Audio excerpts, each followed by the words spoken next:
Bertemu lagi dengan kami mahasiswa Universitas Al-Azhar Indonesia. Kali ini kami akan mempersembahkan suatu materi yaitu Konvensi Internasional di bidang hukum telematika.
Sebagaimana teman-teman ketahui, saat ini teknologi informasi telah dimanfaatkan di berbagai aspek, salah satunya adalah yang terkait dengan media dan pers. Selain itu, juga teknologi media dan informasi sudah diterapkan banyak sekali dalam kehidupan kita. Namun, di samping hal-hal yang sifatnya positif, perkembangan teknologi juga dapat menimbulkan kerugian dan permasalahan hukum. Teknologi sekarang juga dimanfaatkan oleh para pelaku kejahatan untuk melakukan perbuatan kejahatan.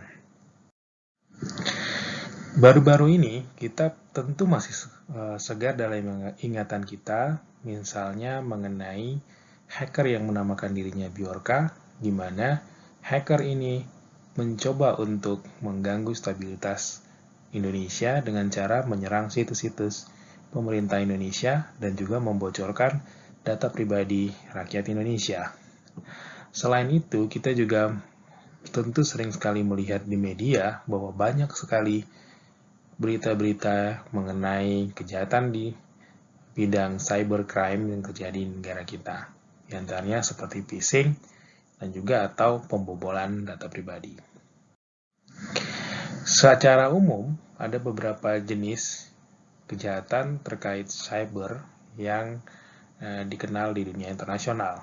Di antaranya satu adalah unauthorized access to computer system and service, kemudian illegal content, dan data forgery, lalu cyber espionage, lalu kemudian hijacking, lalu infringement of privacy, kemudian cracking, carding, cyber stalking, dan cyber terrorism. Mungkin masih banyak jenis-jenis yang lain, misalnya kalau Anda tahu seperti doxing, atau kejahatan-kejahatan lainnya seperti scamming yang sering kita kenal dengan misalnya Nigerian scamming yang banyak menimpa masyarakat Indonesia. Nah, terkait penegakan hukum tindak pidana cyber ini sebenarnya agak tricky ya, karena satu adalah harus ada hukum acara yang tepat untuk kejahatan ini karena sifatnya yang lintas jurisdiksi dan lintas batas teritori suatu negara. Kemudian, diperlukan kerjasama yang erat antara institusi privat dan juga institusi publik untuk dapat menangani kejahatan-kejahatan terkait cybercrime dengan baik. Lalu, kemudian yang tak kalah penting adalah diperlukannya kerjasama lintas negara. Nah, kalau di Indonesia sendiri, sebenarnya sudah ada dasar hukum untuk penanganan cybercrime ini.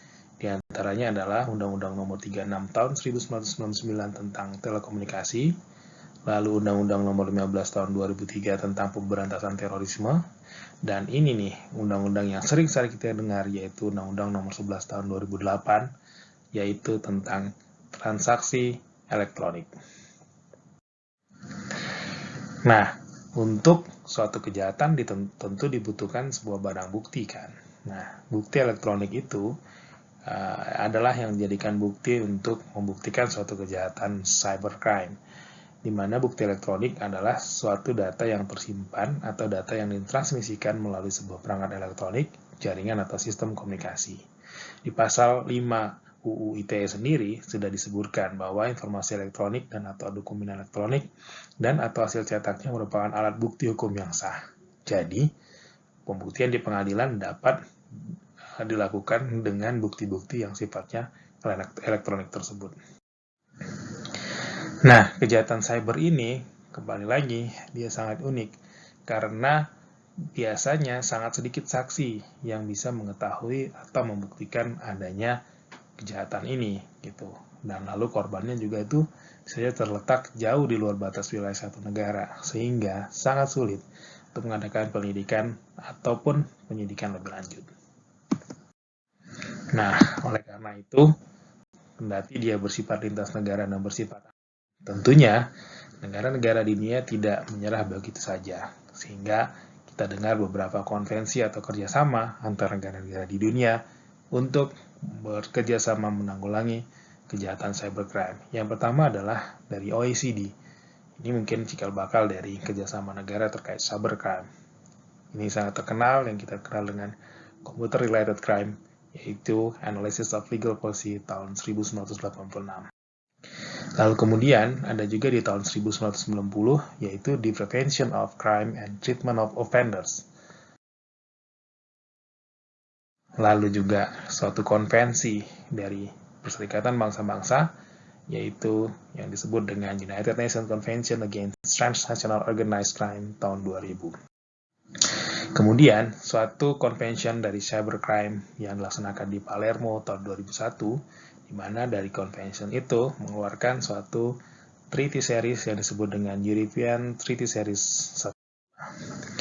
Dan yang gak kalah penting mungkin kita kenal juga suatu workshop yang dilaksanakan oleh UNAVE. Ini adalah workshop terkait computer related computer networks. Nah, dari hal-hal tersebut yang dijabarkan tadi, ada beberapa langkah penting yang harus diambil. Yaitu pertama adalah melakukan pembaruan hukum. Mungkin perlu dibuat suatu hukum internasional yang bisa menguatkan lagi kerjasama dan bisa menghukum kejahatan di lintas negara. Lalu meningkatkan sistem keamanannya sendiri, kemudian meningkatkan pengetahuan dan keahlian aparat penegak hukum, meningkatkan kesadaran warga negara, khususnya warga negara yang belum melek teknologi dan informasi ya. Dan terakhir adalah meningkatkan kerjasama baik itu secara bilateral, multilateral, maupun regional. Oke teman-teman, demikian presentasi singkat mengenai konvensi internasional di bidang hukum telematika. Semoga berkenan. Terima kasih.